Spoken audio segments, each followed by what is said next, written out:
अध्याय 231 उत्साहपूर्ण तेल का परीक्षण। स्पिरिट यिन रूट, क्रिस्टल रेनांग, ब्लू छिपकली की आंखें। एल्द झाओ ने सुयान की सूची की सामग्री पढ़ी। यूफोरिक ऑयल बनाने के लिए लगभग 30 लोगों की आवश्यकता थी। हालांकि आवश्यक वस्तुओं में से किसी को भी दुर्लभ नहीं माना जा सकता था। वे सभी सामग्रियां आमतौर पर कीमियागर द्वारा गोलियों के उपयोग के लिए बनाई जाती थीं। पौराणिक कथाओं की सूची पढ़ने के बाद बुजुर्ग झाओ ने नन्हे चढ़कर सुयान की ओर देखा, उनकी संबद्धता से भरा हुआ। ये सामग्री, आप कोई गोली या कुछ और क्या बना रहे हैं? आप कब से कीमियागर बन गए? उसने बड़ी बड़ी नकलें दिखाते हुए पूछा। जब सुयान की बात आती है तो एल्द झाओ ने उसे समुद्र तट और रहस्यमयी खोज दिलाई, जिससे एल्द झाओ को सुयान के बारे में और भी अधिक जानने की इच्छा हुई। बस कुछ प्रयोग उल्लेखित करने के लिए कुछ भी नहीं। वैसे भी उन सभी को याद करने के लिए कितना प्रीमियम बिंदु खर्च होगा? सुयान ने विपक्ष से सवाल पूछा और पूछा। बुजुर्ग झाओ ने विचारशील व्यक्ति के साथ सूची में वापस आने से पहले उसे संदेह से देखा। एक पाल की शैलियां और गणना के बाद एल्द झाओ ने कहा, इसके लिए आपको 2000 प्रीमियम अंक खर्च करना होगा। 2000? हालांकि यह प्योयांग फ्लोवर की तुलना में शामिल है, इनकी कीमत 10,000 प्रीमियम पॉइंट थी, फिर भी यह काफ़ी महंगी है।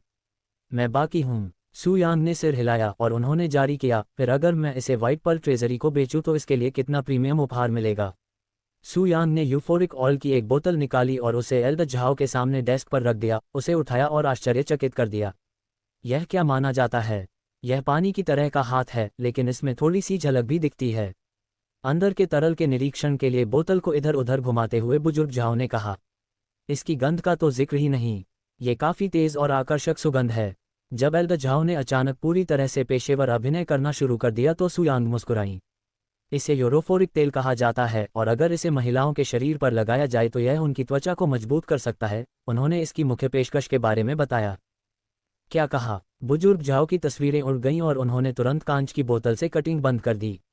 एक पॉल की शैली के बाद बुजुर्ग झाओ ने बरनहे से कोल्ड और गंभीर भाव से कहा, अगर यह यूफोरिक ऑयल का महत्व ही है जिसे आप कहते हैं, तो आप मेरे द्वारा पहले आईसीएस टेस्ट करने पर बुरा नहीं मानेंगे, है ना? अगर मुझे पता चला कि तुम सिर्फ खड़े हो तो मैं पंख लगाकर सजा दूंगा। पंख कुछ और भी कहता है क्या? बुजुर्ग झाओ यूरोफोरिक ऑयल का परीक्षण करने से पहले सुयान को पाक साफ होने का आखिरी मौका देना चाहते थे। आगे बढ़ो, सुयान ने अपने शांत चेहरे पर भारी मुस्कान के साथ जवाब दिया। बुजुर्ग झाओ ने चिल्लाने से पहले कुछ सेकंड के लिए दामन सुयान को आंखों से देखा। शिष्य सन, थोड़ी देर के लिए यहाँ से बाहर आओ। एल्द झाओ द्वारा इस शिष्य को हाथी के कुछ क्षण बाद कुछ फीट की दूरी पर दरवाजे से एक चपटा हिस्सा दिखाई दिया। यह क्या है, एल्द झाओ? जैसे ही वह प्रकट हुई, शिष्या ने पूछा।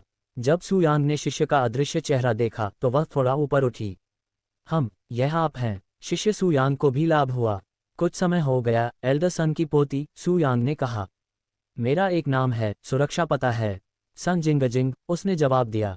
वास्तव में एल्द झाओ ने जिस शिष्य को बुलाया था वह एल्द सन की पोती सन जिंगजिंग थी, जो अमर मिर्जाहर की यात्रा के लिए जिम्मेदार था। इसके अलावा अन्य घटनाओं के साथ जियोरोन के साथ उनकी मुलाकात हुई।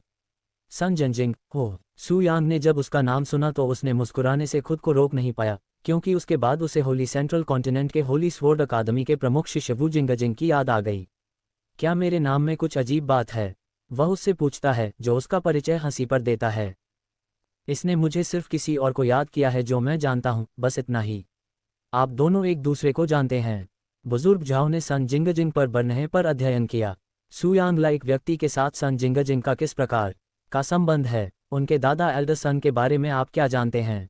मैं वास्तव में ऐसा नहीं कह सकता कि हम एक दूसरे को जान सकें, क्योंकि हम केवल एक बार ही रास्ते पर आए थे और यह केवल कुछ मिनटों के लिए था। सन जिंगजिंग ने दिया जवाब। क्या ऐसा है? एल्द झाओ को किसी कारण से राहत महसूस हुई, क्योंकि उन्हें विश्वास था कि एल्द सन निश्चित रूप से गर्मी से उबर चुके हैं, अगर वे इससे अधिक कुछ भी करते हैं। वैसे भी, तुमने मुझे क्यों बुलाया, एल्द झाओ? मैं बस कमरे में काम पूरा कर रही थी, उसने पूछा। अरे हाँ। बुजुर्ग झाओ को अंततः स्थिति याद आई और उन्होंने उसे अपने हाथों में कांच की बोतल दिखाई। मैं चाहता था कि आप इसे देखें। सन जिंगजिंग की झंझनाहट तब तक गई जब उसकी नाक ने गलती से कांच से आने वाली मिठाई सुगंध को सूंघ लिया। यह क्या है? इसका अनुवाद बहुत अच्छा है। ये तरल पदार्थ को फोरिक तेल कहा जाता है और स्पष्ट रूप से ये किसी भी महिला की यिन क्यूई को बढ़ाया जा सकता है, कम से कम यहाँ इस युवा के। बुजुर्ग झाओ अर्धव्यंग्यात्मक स्वर में बोले। वह स्पष्ट रूप से अभी भी सुयांग की बातें समझ नहीं पा रही हैं। क्या ऐसा है? सन जिंगजिंग ने मछली से चमकती संबंधों से तरल का निरीक्षण किया। हालांकि उसने कुछ नहीं कहा, लेकिन उसने सू यांग की बातों को तुरंत खारिज नहीं किया, फिर भी वह कितनी भी बेतुकी क्यों न लगी। आखिरकार निर्दिष्ट अलौकिक कार्यालय में उसने जो किया उस पर गहरा प्रभाव पड़ा, और पवित्र भाषा के बारे में, उनके ज्ञान के बारे में जो उस पुस्तक में लिखा था जिसमें वह अमर गणराज्य से वापस आए थे, न केवल उन्हें आश्चर्यचकित करने में सफल रही, बल्कि उनके दादा एल्डर सन को भी आश्चर्यचकित कर दिया, जिसमें प्रोफाउंड के सबसे बड़े लोग शामिल थे में से एक माना जाता है। ब्लॉसम सेक्ट साबित करता है कि सू यांग एक ऐसा व्यक्ति है जिसे कम करके नहीं देखा जा सकता है और इतनी आसानी से खारिज नहीं किया जा सकता है। कम से कम सन जिंगजिंग उस पर अपनी पहली छाप के बाद उसके बारे में यही सोचती है। और क्या आप चाहते हैं कि मैं इसे अपना ऊपर प्रयोग करूं? सन जिंगजिंग से पहले ही एल्डर झाओ के सपनों का अनुमान लगाया जा सकता था।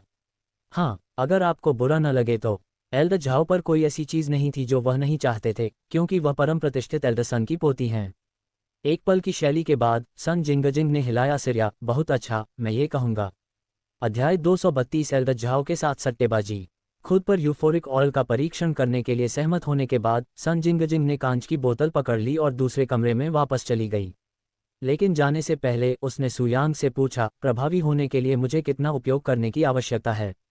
उन्होंने जवाब दिया, यदि आप अपने सबसे संवेदनशील हिस्सों पर तेल की कुछ बूंदें भी रगड़ेंगे तो आपको तत्काल प्रभाव दिखाई देगा, लेकिन निश्चित रूप से आप जितना अधिक उपयोग करेंगे यह उतना ही अधिक प्रभावी होगा। दूसरे कमरे के अंदर सन जिंगजिंग ने अपनी 1 इंच उंगली तेल में डुबो दी। फिर उसने अपने वस्त्र ढीले कर दिए और अपनी छोटी बहन को यूफोरिक ऑयल से मलना शुरू कर दिया। हालांकि उसने कभी नहीं सोचा था कि वह व्हाइट पर्ल ट्रेजरी में ऐसा कुछ करेगी। सन जिंगजिंग इससे बहुत परेशान नहीं थी, क्योंकि सबसे अप्रत्याशित चीज भी घटित हो सकती थी। आखिरकार जब उसने सू यांग से मिलने के कुछ दिनों बाद इम्मोर्टल ट्रेजरी में लौटने की कोशिश की, तो इम्मोर्टल ट्रेजरी न केवल बंद हो गई थी, बल्कि पूरी तरह से गायब भी हो गई थी, जैसे कि वह पहले कभी अस्तित्व में ही न हो। अमर खजाने में लौटने की उसकी यात्रा ने न केवल उसका समय बर्बाद किया, बल्कि उसे ये भी सिखाया कि चाहे कुछ भी घटित होने की संभावना कितनी भी कम क्यों न हो, यह असंभव नहीं है। अपने निचले होठों पर धीरे धीरे यूफोरिक ऑयल की कुछ मात्रा रगड़ने के बाद सन जिंगजिंग को महसूस हुआ कि उसका शरीर तुरंत संभोग की इच्छा से भड़क उठा है।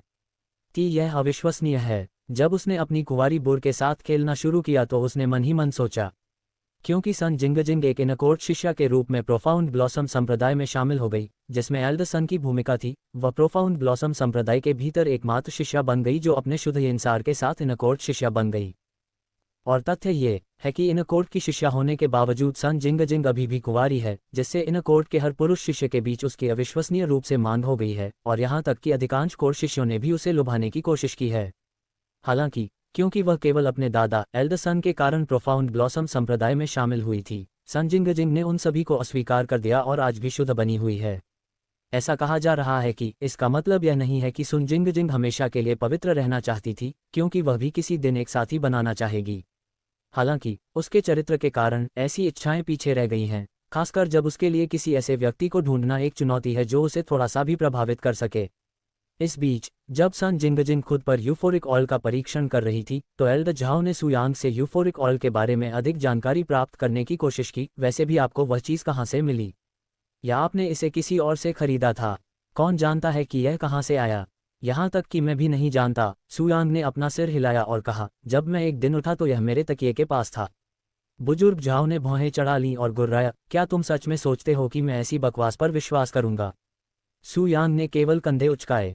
खैर ही एल्डर झाओ उन्हें जवाब देना चाहता था। संप्रदाय ने संप्रदाय के साथियों को अपने शिष्यों का लाभ उठाने से रोक दिया।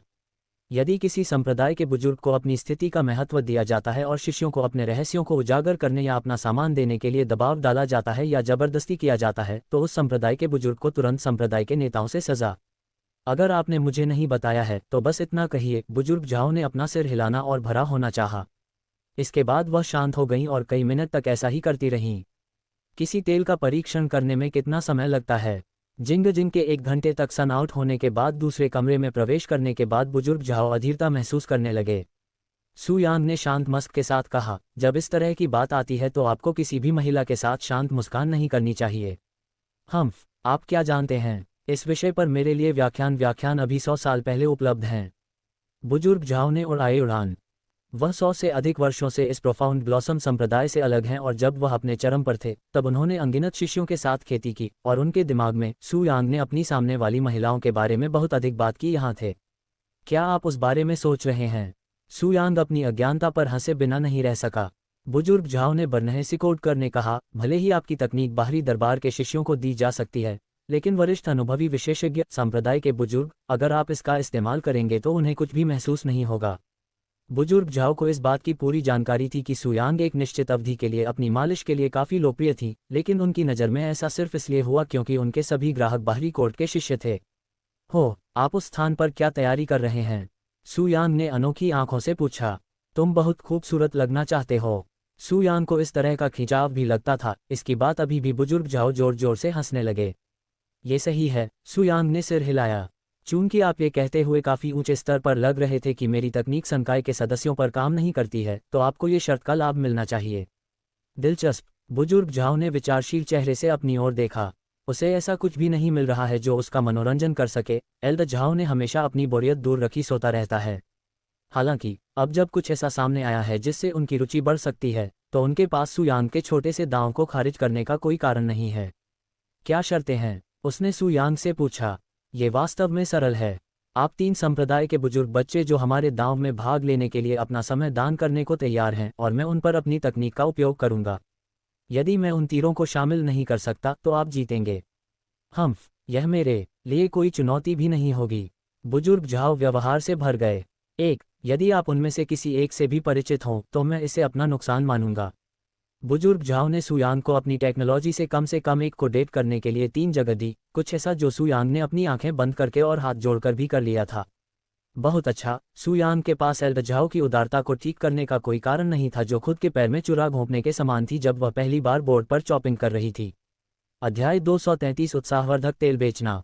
अब जब परिस्थितियां हमारे रास्ते से बाहर हैं तो हम किसके साथ जुआ खेलेंगे? बुजुर्ग झाओ ने उससे पूछा। अगर मैं एक भी संप्रदाय के बुजुर्ग को संतुष्ट नहीं कर सका तो मैं अपना सब कुछ खोने का हकदार हूं। अगर मैं हार गया तो मैं वही करूंगा जो आप चाहते हैं, सुयांग ने शांत भाव से उससे कहा।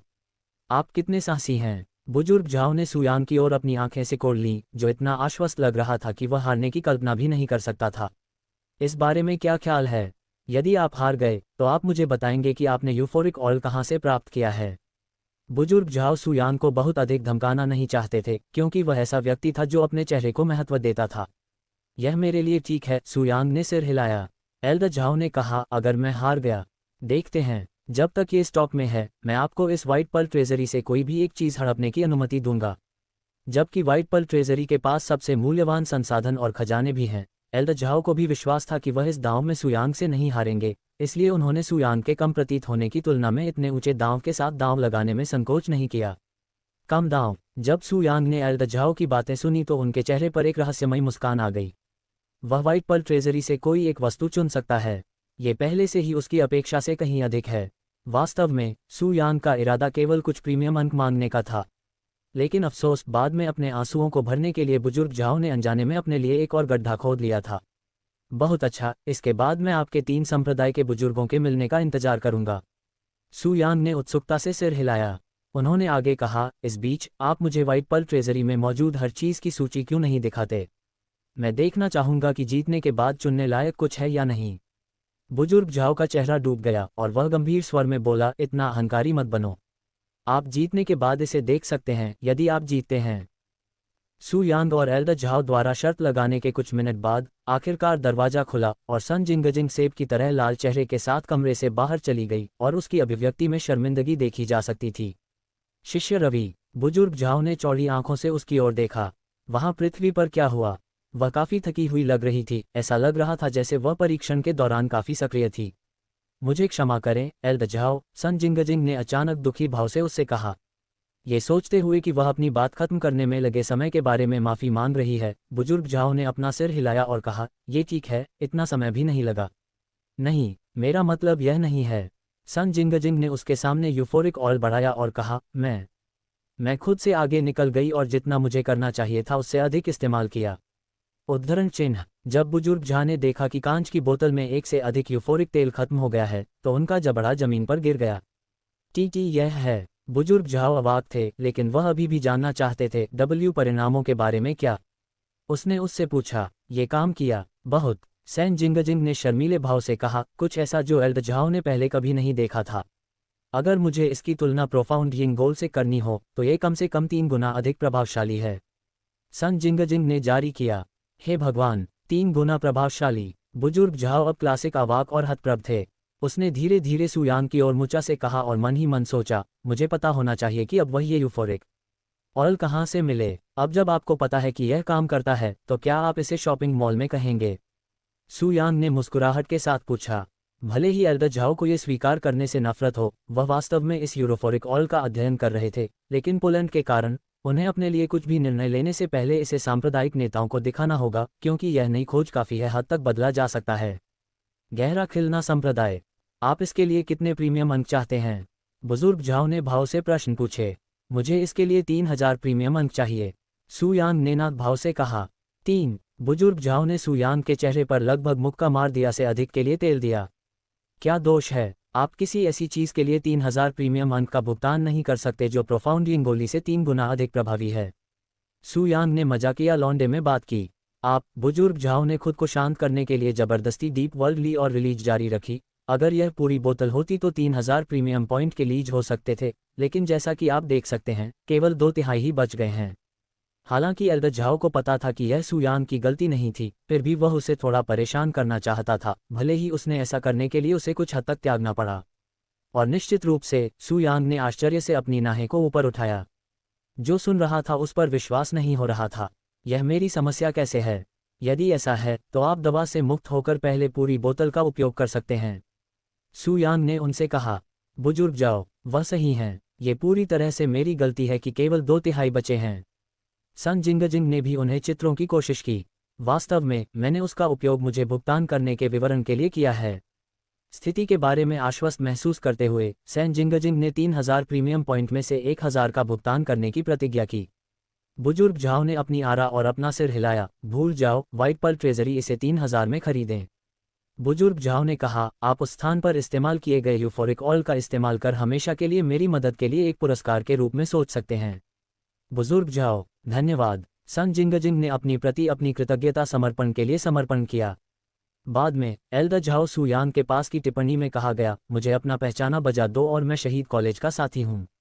सुयांग मुस्कुराए और तुरंत उन्हें अपनी पहचान बजाए। अध्याय 234 मैंने क्या किया है? फंड ट्रांसफर कर दिया गया है। एल्डर झाओ ने सुयांग को 3000 प्रीमियम पॉइंट ट्रांसफर करने के बाद उनका पहचान बैज वापस सौंप दिया। हालांकि वह सुयांग को यूफोरिक ऑयल के लिए 3000 प्रीमियम अंक देने में अनिच्छुक लग सकता था, लेकिन ऐसा नहीं था कि उसने नहीं सोचा था कि यह इसके लायक नहीं था। वास्तव में, किसी ऐसी चीज़ के लिए 3000 प्रीमियम अंक का भुगतान करना जिसका प्रभाव मूल्यवान प्योयिंग गोली के समान हो और यहाँ तक कि 3 गुना अधिक प्रभावी हो, यह एल्डर झाओ के दिमाग में उनके लिए एक अविश्वसनीय चोरी थी, खासकर जब एक एकल प्योयिंग गोली की कीमत इतनी होगी। एक शिष्य को 3000 प्रीमियम अंक प्राप्त करने होंगे। अगर मैं उन्हें कई बोतलों में अलग कर दूं और उनमें से प्रत्येक को एक शुद्ध यिंग गोली के बराबर कीमत पर बेच दूं, तो मैं आसानी से वह पैसा वापस पा सकता हूं जो मैंने इसके लिए खर्च किया था। बुजुर्ग झाओ मन ही मन हंसे। अगर आपको किसी और चीज़ की ज़रूरत नहीं है तो आप स्क्रैम कर सकते हैं।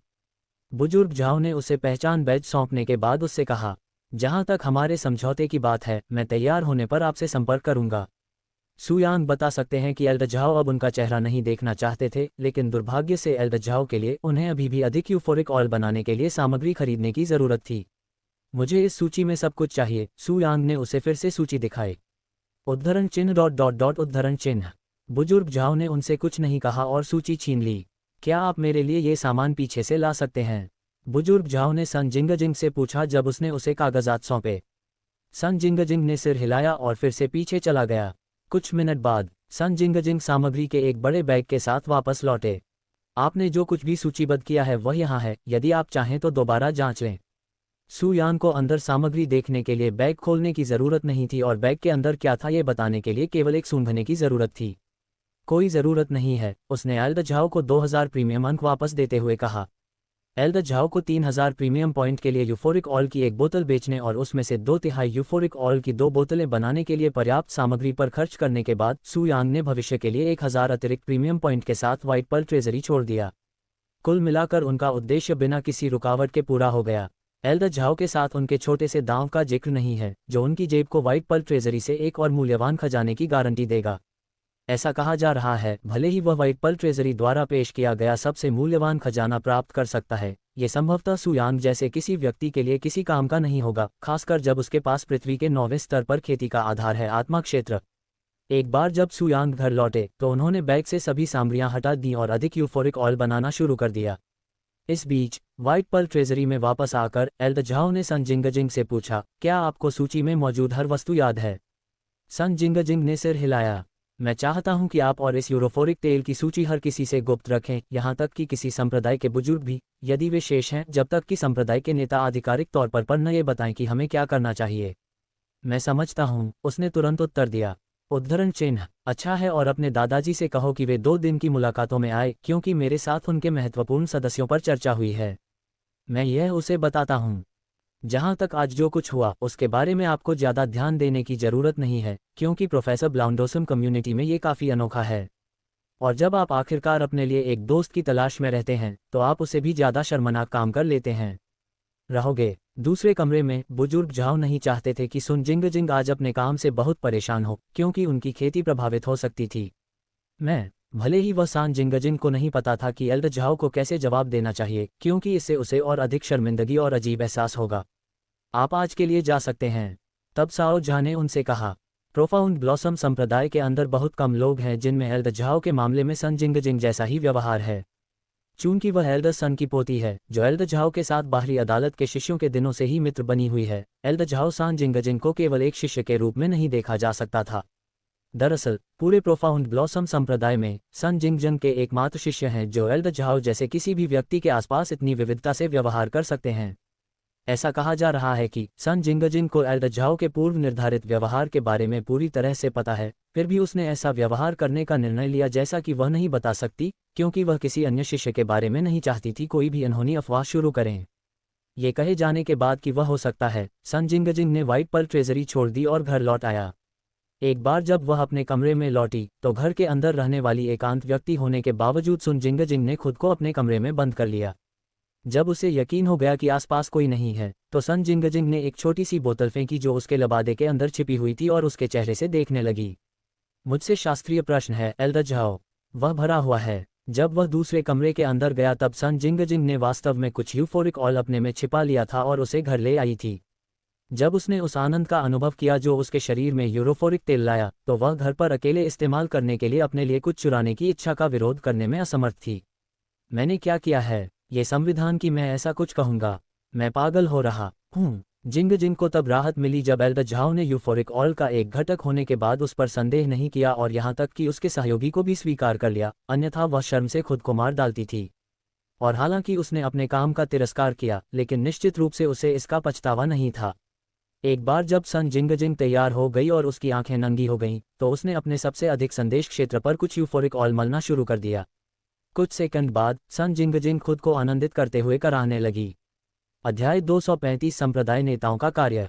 सू यांग और सन जिंगजिंग के व्हाइट पर्ल ट्रेजरी छोड़ने के बाद एल्द झाओ यूफोरिक ऑयल के संबंध में लियू लांची से मिलने के लिए सीधे यिनयांग मंडप में गए। यह आपको सू यांग ने दिया था? ओह।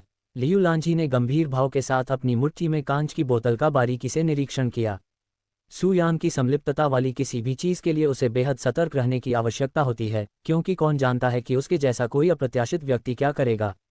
वास्तव में एल्द झाओ ने सिर हिलाया और जारी रखा, एल्द सन की पोती सन जिंगजिंग द्वारा पहले ही इसका परीक्षण किया जा चुका है और उसने इसे प्योयिन पिल्स की तुलना में कम से कम 3 गुना अधिक प्रभावी माना है।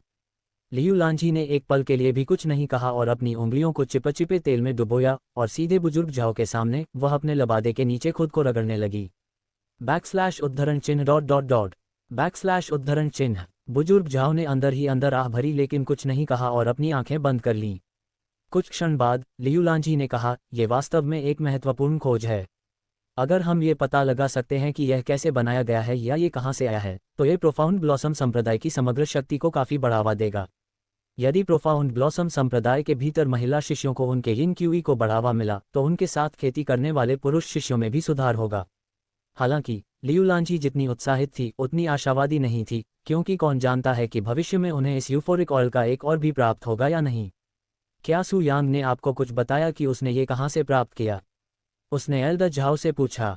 उसने तुरंत अपना सिर हिलाया और बोला, न केवल वह लड़का अविश्वसनीय रूप से असभ्य है बल्कि उसने कुछ भी कहने से इनकार कर दिया, संकेत तक नहीं।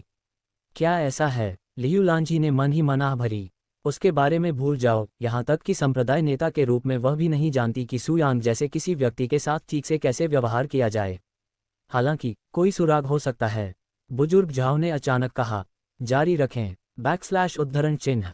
यूफोरिक ऑयल के साथ साथ वह सामग्री की एक सूची भी लाया। यूफोरिक ऑयल बेचने के बाद बिना किसी हिचकिचाहट के 2000 प्रीमियम अंक खर्च किए।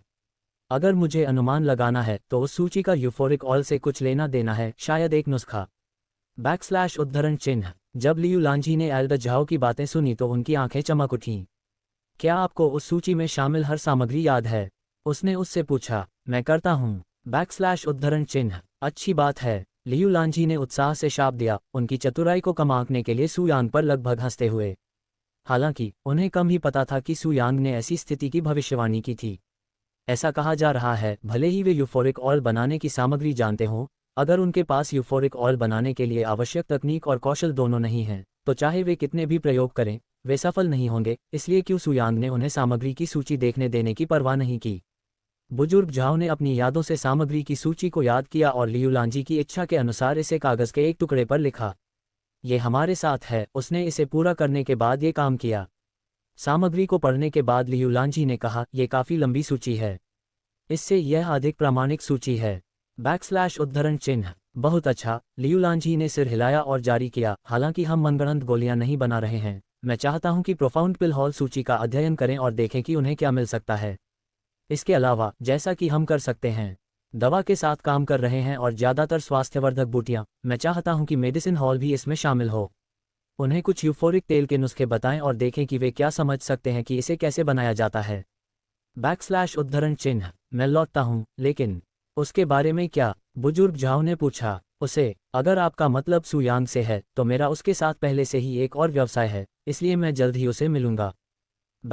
उद्धरण चिन्ह। लियू लांझी ने अभी भी सुयांग को उसके चेहरे पर माफिया की गोली मारने के लिए समय दिया है। खैर ही यह उसे जगाने के लिए था। किसी भी तरह के नेचुरल चेहरे पर घटिया फायरिंग से बेहतर कोई उपाय नहीं था। कोई खलनायक ही ऐसा काम चाहता है। लियू लांझी के कार्य को पूरा करने के लिए एल्डर झाओ ने कुछ मिनट बाद यिन यांग को पवेलियन छोड़ दिया। वह सबसे पहले प्रोफाउंड पिल हॉल में गए, जहां व्हाइट ट्रेजरी हॉल में सभी गोलियां पाई गईं। भवन में प्रवेश करते ही बुजुर्ग झाओ ने कहा, संप्रदाय नेता के पास प्रोफाउंड पिल हॉल के लिए एक काम है। बुजुर्ग झाओ। उद्धरण चिन्ह। अंदर कीमिया के उस्तादों ने उनका स्वागत किया। संप्रदाय नेता, हमें क्या चाहिए? जब तक ये गोल से संबंधित है, प्रोफाउंड पिल हॉल उन्हें निराश नहीं करेगा। दुर्गा से, यह एक गोली के बारे में नहीं है। यदि आपको पता नहीं है, तो आप अपनी सर्वश्रेष्ठ कंपनी के अनुसार इस पर शोध कर सकते हैं। उद्धरण चिन्ह। एक बार जब एल्डर झाओ ने उन्हें बूथों की सूची जारी की, तो प्रोफाउंड पिल हॉल में कीमिया मास्टर्स एक मंडली में एकत्र हुए और अपनी चर्चा शुरू की। प्रोफाउंड पिल हॉल में अपना काम खत्म होने के बाद, एल्डर झाओ अपनी जेब में यूफोरिक ऑयल की एक छोटी बोतल लेकर मेडिसिन हॉल में चले गए। इस शिष्य एल्डर झाओ का स्वागत है। मेडिसिन हॉल में लड़कियों ने एल्डर झाओ को देखते ही तुरंत उनका स्वागत किया। Elder Zhao. लैन लिक्विंग ने भी कैंडिडा का स्वागत किया। बुजुर्ग झाओ ने सिर हिलाया और कहा, मैं आज यहाँ आया हूँ क्योंकि संप्रदाय के नेताओं को मेडिसिन हॉल का काम सौंपा गया है। संप्रदाय नेता, हमें क्या चाहिए? लैन लिक्विंग ने पूछा। बुजुर्ग झाओ ने अपनी जेब से यूफोरिक ऑयल की छोटी बोतलें निकाली और उन्हें दिखाया। ये सुगंध, सिर्फ लैन लिक्विंग ही नहीं, बल्कि वहां मौजूद प्रत्येक शिष्य के अलावा एक व्यक्ति ने तुरंत कांच की बोतल के आसपास की सुगंध पर ध्यान दिया। हालांकि उनमें से किसी ने भी इसे अपने चेहरे पर नहीं दिखाया है, लेकिन वे सभी यूफोरिक तेल की अपनी विशिष्ट गंध से पहचान कर रहे हैं, खासकर जब उनके शरीर में सबसे पहले इन्हें मिलाया गया था। जब लैन लिक्विंग ने यूरोफोरिक ऑयल देखा तो उनके दिल में एक शानदार भावना महसूस हुई। एल्डर झाओ उन्हें यूफोरिक ऑयल क्यों दिखा रहे हैं? और इससे भी महत्वपूर्ण बात यह है कि उसे ऐसी चीज़ कहाँ से मिली। अध्याय 236 स्वर्गीय मालिश वापसी। एल्डर झाओ ने कहा, संप्रदाय नेता ने मेडिसिन हॉल को आपकी सर्वोत्तम क्षमताओं के अनुसार इस पदार्थ का अध्ययन करने का काम सौंपा है। भले ही ये केवल कुछ ही हो, ये देखने की कोशिश करें कि इस पदार्थ को बनाने के लिए किन सामग्रियों का उपयोग किया गया था। ये पदार्थ क्या है और तुम्हें ये कहाँ से मिला? लैन लिक्विंग ने अनभिज्ञ भाव से पूछा, ऐसा अभिनय करते हुए मानो उसने यूफोरिक ऑयल पहले कभी नहीं देखा हो। इसे यूफोरिक ऑयल कहा जाता है और यदि संभव हुआ तो ये हमारी प्रोफाउंड यिन पिल्स की जगह ले लेगा। जहां तक ये कहां से आया है, इसका मैं खुलासा नहीं कर सकता। यदि आप वास्तव में जानना चाहते हैं तो आप स्वयं संप्रदाय नेता से पूछ सकते हैं, एल्डर झाओ ने कहा। कोई ज़रूरत नहीं है, लैन लिक्विंग ने अपने शब्दों से यूफोरिक ऑयल के स्रोत की पुष्टि करते हुए कहा। इसमें कोई संदेह नहीं था कि यह सुयांग से आया था, जिसने लैन लिक्विंग को थोड़ा चिंतित कर दिया था। क्योंकि वह यूफोरिक ऑयल के प्रभावों से अच्छी तरह वाकिफ है, वह प्रोफाउंड ब्लॉसम संप्रदाय को उसके रहस्यों के लिए सुयान के पीछे जाते हुए देख सकती थी। लैन लिक्विन को यूफोरिक ऑयल सौंपने के बाद एल्डर झाओ चले गए। एक बार जब एल्डर झाओ चले गए तो सभी शिष्य लैन लिक्विन के आसपास एकत्र हो गए। वे सभी यह पुष्टि करना चाहते थे कि यह वही तेल है या नहीं जो सुयांग ने उन पर इस्तेमाल किया था। ये वास्तव में वही तेल है। जुबान जिंगलिन ने बुदबुदाया, क्या आपको लगता है कि उन्हें ये वरिष्ठ प्रशिक्षु भाई सू से मिला है? युयान ने चिंतित भाव से पूछा, क्या होगा अगर वे उससे पूछताछ कर रहे हों जैसे हम बोल रहे हैं? इतना अप्रिय कुछ मत कहो, शांग वेंजी ने भौहें चढ़ा दीं। इससे कोई फर्क नहीं पड़ता कि यह कहाँ से आया है। संप्रदाय नेता हमसे इसकी जांच करने की उम्मीद कर रहे हैं, इसलिए हम यही करेंगे। यदि आप सुयांग के बारे में चिंतित हैं तो हमारे काम पूरा होने के बाद आप उस पर जांच कर सकते हैं, लैन लिकिंग ने कहा। एक नाराज स्वर, हाँ मास्टर। मेडिसिन हॉल ने तुरंत यूफोरिक ऑयल पर काम करना शुरू कर दिया। लेकिन वहां के लोग सुयांग के लिए अपनी चिंताओं से विचलित हुए बिना काम करने में असमर्थ थे, विशेष रूप से लैन लिकिंग जो पूरे दिन विशेष रूप से अनुपस्थित थी। इस बीच सुयांग ने अपने कमरे के अंदर यूफोरिक ऑयल की 2 और बोतलें बनाना समाप्त कर लिया। मुझे अधिक सामग्री के लिए सप्ताह में एक बार व्हाइट पर्ल ट्रेजरी जाना चाहिए, उसने मन ही मन सोचा। बाद में सुयांग घर के बाहर गया और सामने के आंगन में एक झंडे की तरह एक छड़ी पर एक बैनर लटका दिया, जहां ये तब हुआ करता था जब वह प्रीमियम अंकों के लिए खेती कर रहा था। जबकि ये बातें कि उन्होंने अपना व्यवसाय फिर से शुरू कर दिया है, बिना किसी संदेह के अपने आप फैल जाएंगी, उन्हें कुछ भी करने की आवश्यकता नहीं होगी। लेकिन अगर सुयांग ने स्वयं इसका विज्ञापन किया तो अफवाहें बहुत तेजी से फैलेंगी। सुयांग द्वारा बाहर बैनर लगाने के बाद जिसमें उनके व्यवसाय को फिर से खोलने की बात कही गई थी, वह ग्राहकों का इंतजार करने के लिए वापस अंदर चले गए। और बहुत जल्दी सुयांग के निवास वाले क्वार्टर के पास से छात्र वाले शिष्यों ने उसके स्पष्ट ध्वज और उस पर बड़े प्रमाणपत्र को देखा। आदिवासी मालिश की वापसी, निःशुल्क, समय की कोई बात नहीं, विशेष। हे भगवान, सुयांग, वह कमीना अंततः वापस आ गया है। पुरुष शिष्यों को ऐसा महसूस हुआ जैसे आसमान में एक बार फिर से अंधेरा छा गया हो और उनका सबसे बुरा डर वापस आ गया हो। इस डर पर उनके हितैषी आनंद के लिए सुयांग के व्यवसाय में लौट आए और सबसे पहले उनके बारे में पूरी तरह से भूल जाएंगे। बाधा में जाओ, मेरी लड़की ने हाल ही में मालिश के लिए सुयांग के पास जाने के बाद मुझे फिर से देखना शुरू कर दिया है। एक बार जब उसने इसके बारे में सुना तो मैंने फिर से खेती नहीं कर पाई, न जाने कब तक। जहां तक महिला शिष्यों की बात है, उन्होंने संकेत मिलते ही जश्न मनाना शुरू कर दिया। सुयांग अपना बिजनेस फिर से खोल रही है, और मुफ्त में। क्या मैं अभी भी सपना देख रही हूँ? किस प्रकार की विशेष सेवाएं प्रदान की जाएं? मैं प्रतीक्षा नहीं कर सकता। वह सब भूल जाओ, अब 10 मिनट की कोई समय सीमा नहीं है। इसका मतलब यह है कि मैं जब तक चाहूं तब तक अपनी मालिश का आनंद ले सकती हूँ। मैं बस अपने दोस्त के साथ खेती करने जा रहा था, इसे भूल जाओ, वह इंतजार कर सकता है। बैनर देखने के बाद महिला बाहरी अदालत की शिष्याएं तुरंत सुयांग के घर के सामने कतार में लग गईं। वरिष्ठ आश्रम भाई, आप क्या स्टूडियो फिर से खोल रहे हैं? दरवाजा खटखटाने के बाद सुयांग ने दरवाजा खोला और उनके सामने आई। ये सही है, उसने सुंदर मुस्कान के साथ उत्तर दिया। आप किस प्रकार की विशेष सेवा प्रदान करते हैं? क्या आप पहले देख रहे थे कि वे किस प्रकार से भिन्न हैं? उनसे एक ने पूछा। अंदर पता चल जाएगा। क्या यह मुफ्त है? दूसरे ने पूछा। बैनर पर तो यही लिखा है ना। समय सीमा के बारे में क्या? यदि कोई पूरे दिन की अनिश्चितता का निर्णय लेता है तो क्या हमें अधिकांश को मिलने में बहुत समय नहीं लगता? पंक्ति के अंत में किसी ने पूछा।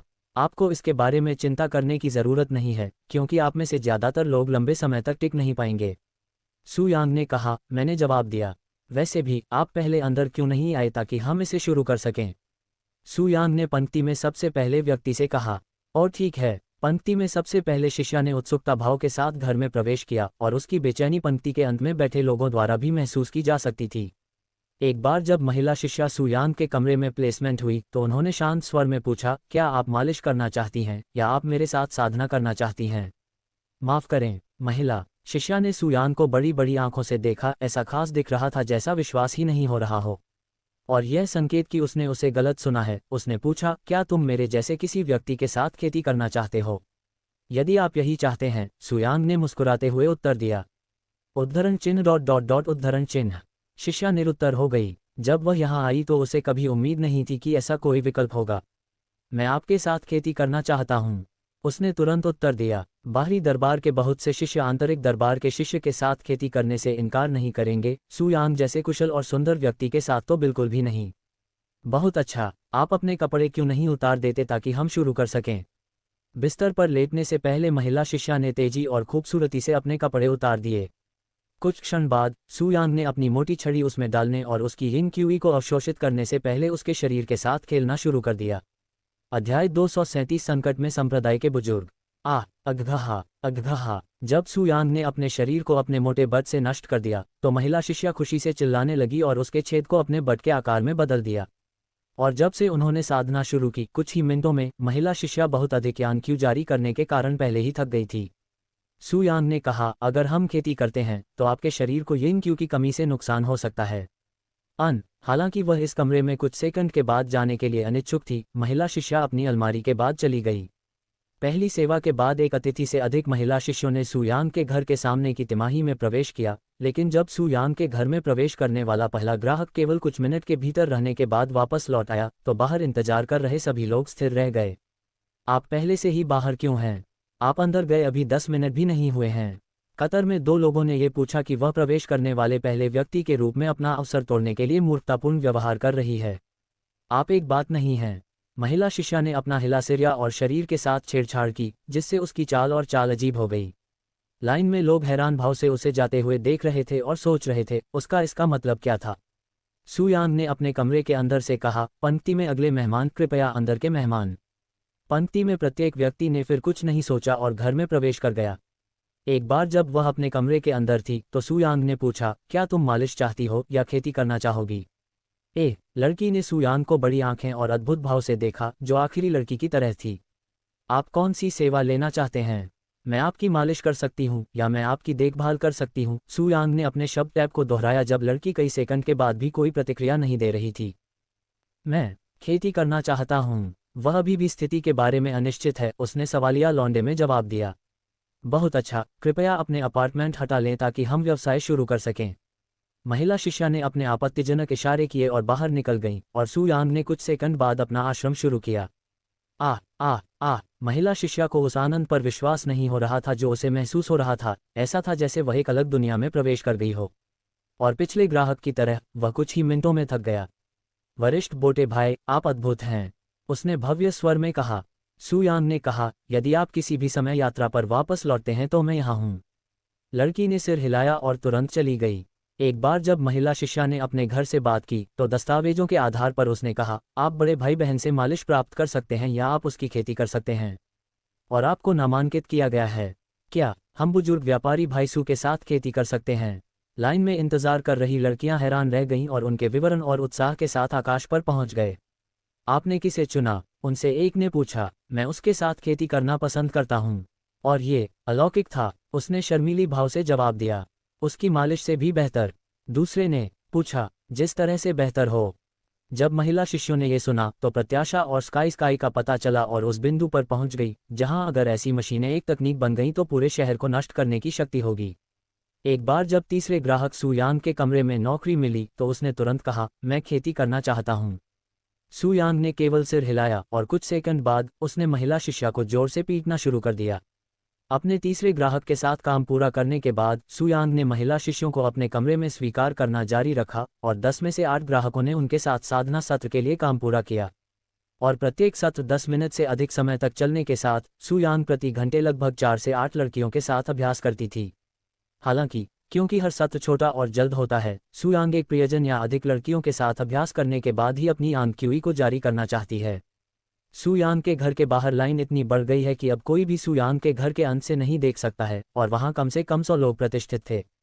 कोर्ट के लगभग हर एक शिष्य को यह सुनने में पूरा दिन भी नहीं लगा कि सुयांग ने अपना व्यवसाय फिर से खोल दिया है, और जो लोग पहले मालिश के लिए पास गए थे उन्होंने दावा किया कि यह सुयांग के रहने वाले क्वार्टर की ओर अपना रास्ता बना लिया। इसके अलावा एक बार जब उन्हें पता चला कि सुयांग ने विशेष रूप से उन्हें मसाज और उनके साथ साधना के बीच चयन करने की अनुमति दी थी तो उनका उत्साह लगभग पागल हो गया, क्योंकि यह कुछ ऐसा है कि वे उनके साथ मसाज करते हैं के बाद से अनुभव करना चाहते थे। सुयांग ने अपना व्यवसाय फिर से शुरू कर दिया, प्रोफाउंड ब्लॉसम समुदाय के अंदर एक बड़ा तूफान पैदा कर दिया, यहाँ तक कि बाहरी अदालत में भारी ढांचे का जन्म हुआ जिससे बाकी सभी के लिए यात्रा करना मुश्किल हो गया, क्योंकि बाहरी अदालत की महिला शिष्याओं ने उस क्षेत्र में बाढ़ ला दी थी जहाँ सुयांगला थीं।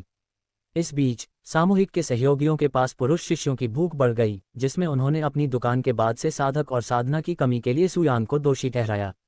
हमें क्या करना चाहिए? इस दर पर हम शिष्यों के बीच साधना दर में उल्लेखनीय कमी देखते हैं और पुरुष शिष्य तब तक याचिका करते हैं जब तक सुयांग अपनी छोटी सी नौटंकी बंद नहीं कर देती। जैसे जैसे दिन बीतते गए संप्रदाय के साथियों ने एक दूसरे से चर्चा की, हम सुयांग को अपना व्यवसाय बंद करने के लिए क्यों नहीं कहते। अकल्पनीय। कुछ महिला सामूहिक के साथियों ने तुरंत सुझाव का खंडन कर दिया, जिस पर रोमन में एक अजीब सी साख चली गई। हाँ, मैं मानता हूं कि मैं इससे पहले भी उनके पास मालिश के लिए गया था, लेकिन जब तक हम खेती नहीं करते, ये संप्रदाय के नियमों के खिलाफ नहीं है। उनमें से एक ने कहा, आइए इसके बारे में फिर कभी बात करेंगे। वहां संप्रदाय के एक वरिष्ठ बुजुर्ग ने कहा, हम यहाँ शिष्यों की शिकायतों के समाधान पर चर्चा करने के लिए आए हैं। जहां तक सुयांग के व्यवसाय को मजबूर करने की बात है, तो इससे केवल महिला शिष्याएं विद्रोह करेंगी और आगे शिकायत करेंगी, इसलिए इससे कुछ भी हल नहीं होगा। पिछली बार हम इससे गुजर चुके हैं। संप्रदाय के बुजुर्गों ने आह भरी। आखिर एक अकेला शिष्य पुरुष शिष्यों के लिए इतना हंगामा और गंभीर स्थिति पैदा करने में कैसे कामयाब हो गया। ऐसा भी नहीं है कि वह संप्रदाय के नियमों के विरुद्ध कुछ भी कर रहा है। और क्या ऐसा कोई समाधान मौजूद है जो दोनों पक्षों को शांत कर दे। अध्याय 238 अज्ञात वोट। संप्रदाय के साथियों ने अगला आधा घंटा मौन कायम रखा। यदि वे सुयांग को अपना छोटा सा व्यवसाय संचालित करने की अनुमति दे रहे हैं, तो पुरुष शिष्य अपने शिष्यों द्वारा उन्हें अनारक्षित करने की याचिका देंगे। लेकिन अगर वे सुयांग को मसाज करने से अलग कर देते हैं, तो महिला शिष्यों की शिकायत करने की बारी आएगी। इससे कोई फर्क नहीं पड़ता कि वे कौन सा रास्ता दिखाते हैं, ये दोनों को संतुष्ट करने और दूसरे को नाराज करने में सक्षम नहीं होगा। कोई बेहतर विचार। वहां के वरिष्ठ संप्रदाय के बुजुर्गों ने बाद में कई विचार पूछे। यदि दोनों पक्षों की मुलाकात असंभव है, तो हम किसी एक को क्यों नहीं चुनेंगे। दूसरे पक्ष की बैठक में शांत हो जाएंगे। ये सच है, लेकिन हम कौन सा पक्ष चुनते हैं। हमारे पास एनालॉग वोट क्यों नहीं है। हम या तो सुयांग को परेशान करते हैं और महिला शिष्यों को नाराज करते हैं, या स्थिति को नज़रअंदाज करते हैं और पुरुष शिष्यों को नाराज करते हैं। संप्रदाय के सहयोगियों ने एक दूसरे से वहां नजरें मिलाईं और कार्यस्थल के रूप में मतदान करने पर सहमति व्यक्त की। कुछ मिनट बाद वोट डालने के बाद संप्रदाय के वरिष्ठ बुजुर्गों ने वोटों की गिनती की। हम में से 9 लोग स्थिति को नज़रअंदाज करना चाहते हैं, जबकि अन्य 10 लोग चाहते हैं कि सुयांग अपना व्यवसाय बंद कर दे। जब सुयांग के व्यवसाय का समर्थन करने के लिए मतदान करने वाले 5 संप्रदाय के सदस्यों को परिणामों के बारे में पता चला, तो उनके चेहरे पर अफसोस के लक्षण सामने आए, क्योंकि वे अब सुयांग की मालिश का अनुभव नहीं कर पाएंगे। असंतुष्ट ये था, मुझे आश्चर्य हुआ कि मैंने सुयांग के खिलाफ मतदान किया। संप्रदाय के युग में से एक अचानक बोला गया, अगर महिला शिष्याएं नाराज हैं तो यह एक बात है, लेकिन अगर सुयांग की वजह से पुरुष शिष्यों की खेती के लिए शिष्यों की कमी है, तो यह हमारे प्रोफाउंड ब्लॉसम संप्रदाय को बहुत प्रभावित करना चाहता है, क्योंकि वह खुद को मजबूत करने का एकमात्र साधन है, दोपहर की खेती के माध्यम से है। संप्रदाय के बुजुर्ग ने सुयांग के खिलाफ होने के अपने तर्क को तर्क दिखाते हुए कहा। और इस तरह की सहमति के बाद जिन लोगों ने सुयांग का समर्थन किया, उनके मन में एक और विचार आने लगा। यहाँ तक कि अगर बाहरी कोर्ट के बाकी पुरुष शिष्य भी साधना नहीं करते हैं, तो पूरे संप्रदाय की समग्र शक्ति कम हो जाएगी, जो उनकी सुरक्षा के लिए एक बड़ा खतरा पैदा कर सकता है। लेकिन महिलाएं बेहद रचनात्मक होती हैं, खासकर जब वे प्रोफाउंड ब्लॉसम संप्रदाय की शिष्या होती हैं। कौन जानता है कि अगर हम उन्हें उनके आनंद से पूर्वाग्रह कर देते हैं तो वे क्या पागलपन की मुद्रा में हैं, और यह एक महिला से आ रही है। यदि संप्रदाय के अधिकांश बुजुर्ग आगे आते हैं, तो कुछ नहीं होगा और हमें पता चल जाएगा कि पहले ही सब कुछ सामान्य हो जाएगा। भले ही वे दाऊदी हों, वे संप्रदाय के बुजुर्गों के लिए बहुत अधिक परेशानी पैदा होने की पुष्टि नहीं होगी। इसके बाद वह शांत हो गया। कुछ क्षण बाद संप्रदाय के वरिष्ठ बुजुर्ग ने कहा, फिर ये तय हो गया है। हालांकि यह खेदजनक है कि चीजें इस बिंदु पर आ गई हैं और उन्होंने तकनीकी रूप से कुछ भी गलत नहीं किया है। हमें सुयांग को अपना व्यवसाय बंद करने की आवश्यकता होगी, क्योंकि यह भी बना रहा है शिष्यों के बीच कई झगड़े और गुस्सा। एक और क्षण की चुप्पी के बाद संप्रदाय के वरिष्ठ बुजुर्ग ने जारी रखा, ऐसा कहा जा रहा है, हमारे निर्णय के बारे में सुयांग से बात करने वाला कौन व्यक्ति बनना चाहेगा। वहां मौजूद संप्रदाय के बुजुर्गों ने एक बार फिर एक दूसरे पर नजरें डालनी शुरू कर दी, लेकिन उन सभी के चेहरे पर हैरानी भरी अभिव्यक्ति थी। हालांकि उनमें से आधे ने सुयांग के खिलाफ मतदान किया, लेकिन वास्तव में उनमें से किसी ने भी सुयांग के व्यवसाय को शारीरिक रूप से बंद करने की हिम्मत नहीं की, क्योंकि वे सुयांग को बंद करने के लिए जिम्मेदार नहीं दिखना चाहते थे, क्योंकि महिला शिष्य निश्चित रूप से बाद में उस व्यक्ति की बाड़ला देंगी। जब कई मिनट बीत गए और कोई भी इस कार्य के लिए स्वेच्छा से काम नहीं करना चाहता था, तो उनमें से एक ने अपना हाथ उठाया और बोला, चूंकि कुछ ही समय पहले सुयांग के व्यवसाय को बंद करने के लिए उत्सुकता से सहमति व्यक्त करने के बावजूद यहाँ कोई भी स्वेच्छा से काम नहीं करना चाहता है, इसलिए मैं ये करूँगा। कमरे में मौजूद संप्रदाय के सभी बुजुर्ग उस व्यक्ति की ओर देखने लगे जो अभी बोल रहा था। क्या आप इस बारे में निश्चित हैं, एल्डर सन? जिसने स्वेच्छा से काम किया था वह कोई और नहीं बल्कि सन जिंगजिंग के दादा एल्डर सन थे। किसी को तो ये करना ही होगा, है ना? ये बताने की जरूरत नहीं है कि मैंने उससे पहले भी कई बार बात की है, इसलिए मैं इस कार्य के लिए सबसे उपयुक्त हूँ। आपको परेशान करने के लिए क्षमा करें, एल्डर सन। बुजुर्ग सन ने अपना सिर हिलाया और जल्द ही वहां से चले गए। एक बार जब एल्डर सन चले गए तो संप्रदाय के बाकी बुजुर्गों ने आश्चर्य व्यक्त करना शुरू कर दिया। किसने सोचा होगा कि एल्डर सन जैसा कोई व्यक्ति इस तरह के कार्य के लिए स्वेच्छा से काम करेगा? सही, वह यहाँ आखिरी व्यक्ति है जिसके जाने की मुझे उम्मीद थी। जबकि संप्रदाय के बुजुर्ग अपने बैठक क्षेत्र के अंदर रहे, एल्डर सन सू यांग के रहने वाले क्वार्टर के पास पहुंचे। हालांकि आश्चर्य की बात नहीं, वह स्थान महिला शिष्यों से खचाखच भरा हुआ था। सू यांग को अपना व्यवसाय फिर से शुरू किए हुए कुछ दिन हो गए हैं और अब तक पूरे बाहरी न्यायालय ने इसके बारे में सुना है। दूसरे शब्दों में, बाहरी दरबार की अधिकांश महिला शिष्याएं यहाँ थीं, जिनकी संख्या सैकड़ों में थी। ऐसा कहा जा रहा है कि क्षेत्र में रुकावट के बावजूद एक बार एल्डर सन प्रकट हुए और शिष्यों ने उन्हें देखा। जब वह उनके पास से गुजरे तो उन सभी ने उनका अभिवादन करते हुए उनके लिए रास्ता बनाया। और क्योंकि उन्होंने उसके लिए रास्ता बना दिया, एल्डर सन अपेक्षाकृत आसानी से सू यांग के घर के प्रवेश द्वार तक पहुंच गए।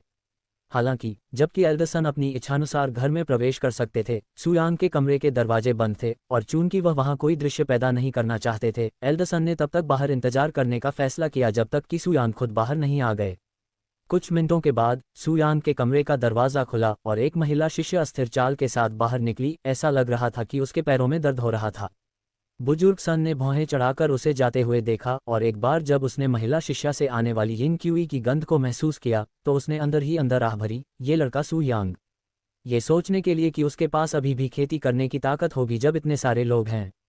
इस दृश्य को देखने के बाद एल्डर सन अपने दिल में सू यांग के प्रति ईर्ष्या महसूस करने से खुद को नहीं रोक सके, क्योंकि कोर शिष्य के रूप में अपने प्रमुख दिनों में वह भी इतने लोकप्रिय नहीं थे। सू यांग जैसे इन कोर शिष्य तो बिल्कुल भी नहीं थे।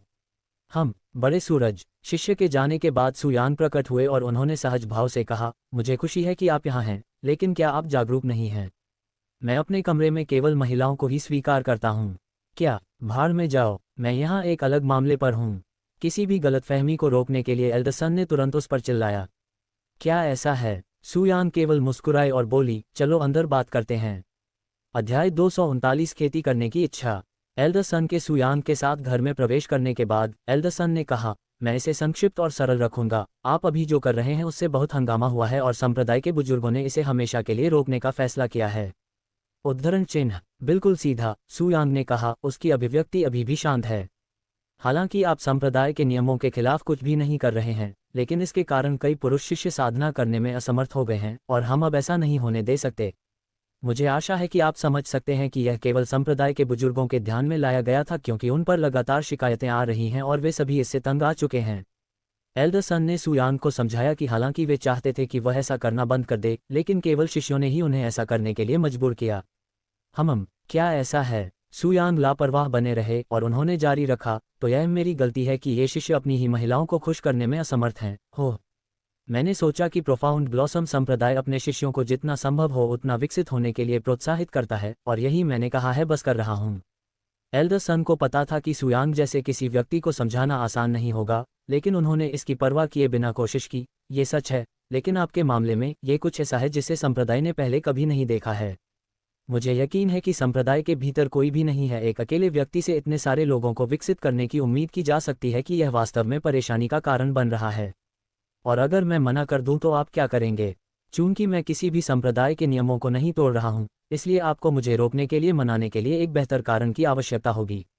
वास्तव में प्रोफाउंड ब्लॉसम अपने शिष्यों को यह सिखाना क्यों शुरू नहीं करता कि कैसे महिलाओं को बेहतर आनंद मिलता है?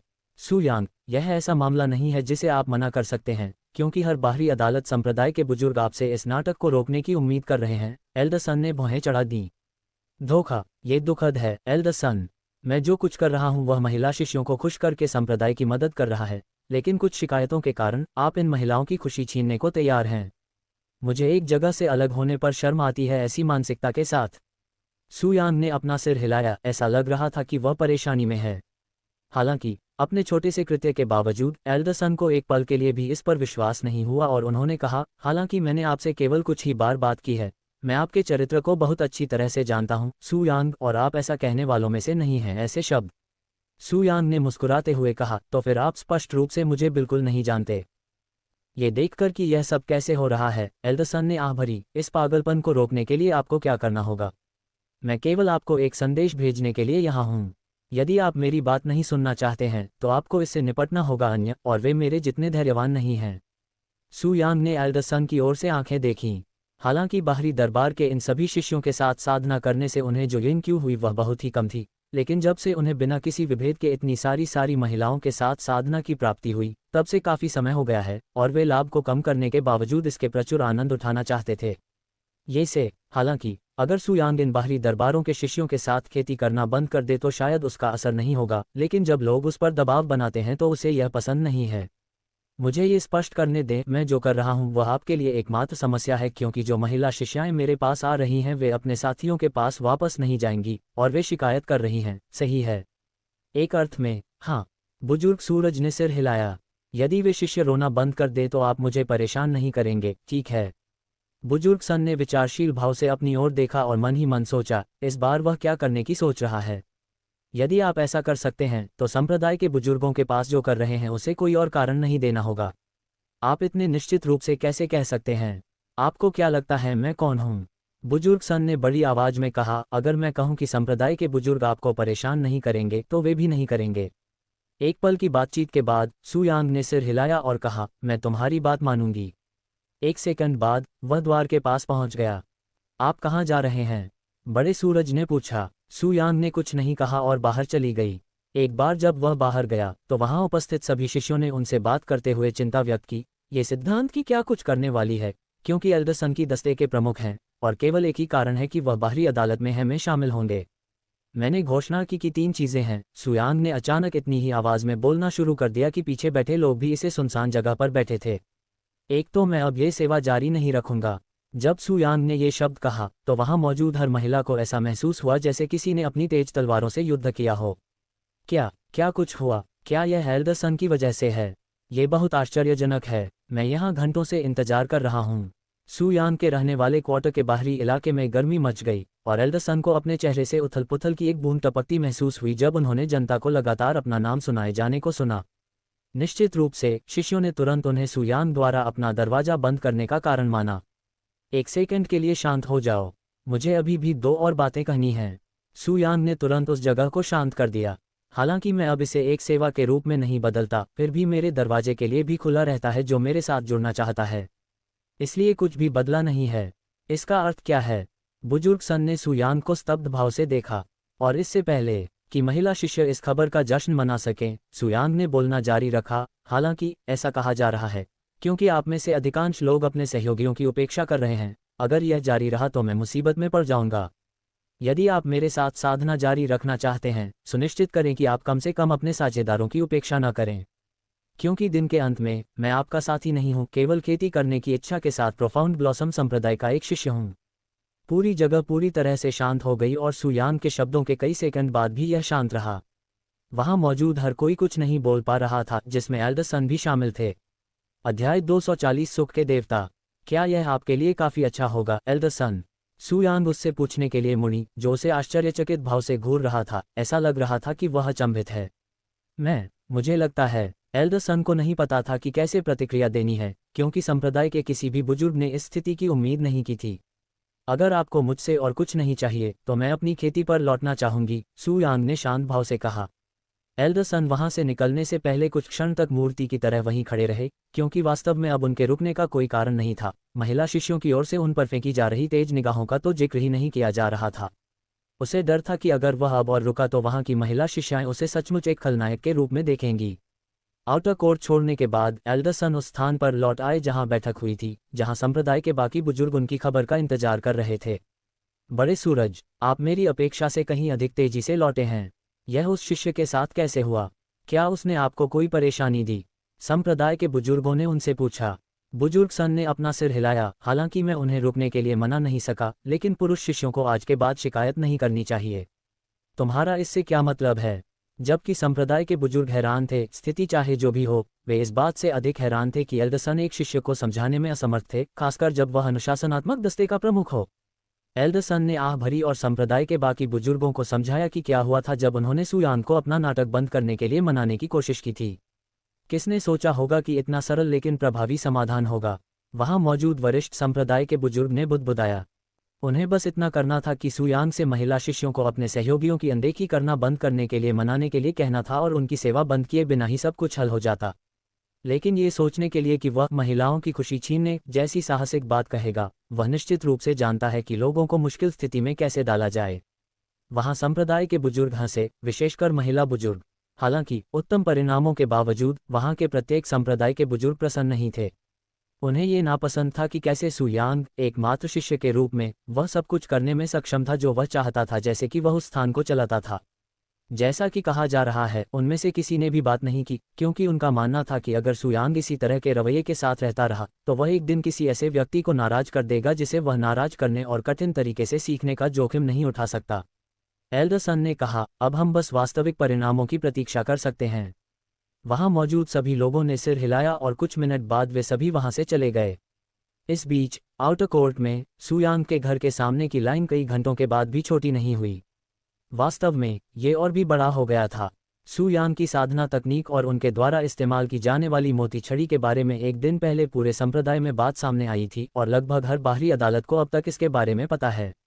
अब जबकि कई दिन बीत चुके हैं, यहाँ तक कि उनकी महिला शिष्याएं भी, पूर्व में सुयांग को निर्वस्त्र कर दिया गया था, कम से कम एक बार उनके पास साधना छोड़ दी गई थी। ऐसे शिष्य भी थे जिन्होंने कहा कि सुयांग से दूर रहना कठिन था, लेकिन कई दिनों तक उनके नाम के अलावा कुछ भी नहीं सुना गया क्योंकि उनकी जिज्ञासा ने उनके संकल्प को पलट दिया और उन्हें शामिल कर लिया।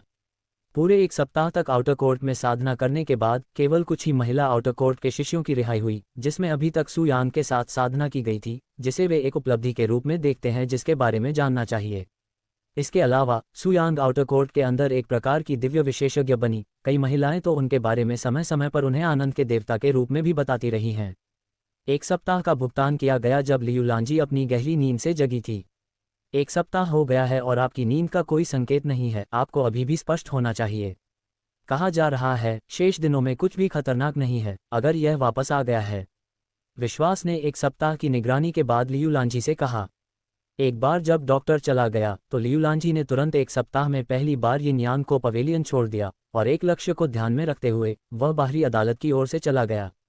बस तुम रुको सुयांग, तुम सोच रहे होगे कि तुम मेरे चेहरे पर सबसे खराब दोस्त बन गए हो क्योंकि मैंने कुछ दिनों में तुम्हारे लिए कुछ नहीं किया है, लेकिन अब जब मैं यिन यांग पवेलियन छोड़ सकता हूं तो तुम्हें पसंद आएगा का पछतावा होगा मेरा खूबसूरत चेहरा। हालांकि जब लियू लांजी आउटर कोर्ट में घुसे तो वह सामने का दृश्य देखकर चौंक गए। सुयांग के रहने वाले क्वार्टर के आसपास कम से कम 100 महिला शिष्याएं घूम रही थीं और वहां कुछ पुरुष शिष्य भी थे जो महिला शिष्याएं जगह छोड़ने के लिए साया की कोशिश कर रही थीं। इस शिष्य संप्रदाय गुरु को नमस्कार है। वहां मौजूद शिष्यों ने जब लियू लांजी की वैज्ञानिकता का अवलोकन किया तो उन्होंने तुरंत उनकी प्रशंसा की और उनका अनुमोदन किया। यहाँ इतने सारे लोग क्यों हैं? क्या कोई उत्सव है या कुछ और? उसने अद्भुत भाव से पूछा। क्योंकि वह पिछले हफ्ते यिन यांग पवेलियन के अंदर था और समुदाय के बुजुर्ग उस पर चिंता नहीं करना चाहते थे, उन्होंने उसे यहाँ की स्थिति के बारे में जिक्र नहीं किया, इसलिए वह स्थिति के बारे में उलझन में थी। ये गलत है सांप्रदायिक मास्टर, हम सभी यहाँ बुजुर्ग व्यापारी भाईसू के साथ खेती करने की प्रतीक्षा कर रहे हैं। वहां मौजूद एक शिष्य ने उनसे बातचीत की। ये सुनकर लियू लांजी का जबड़ा तुरंत तैयार हो गया। ये सभी महिला शिष्याएं सुयांग के साथ साधना के लिए यहाँ आई थीं। जब मैं रेस्तरां था तो स्वर्ग के नाम पर क्या हुआ, वह मन ही मन पड़ता है। अचानक इतने सारे लोग सुयांग के साथ खेती करने की इच्छा क्यों रखेंगे? उसने फिर क्या किया?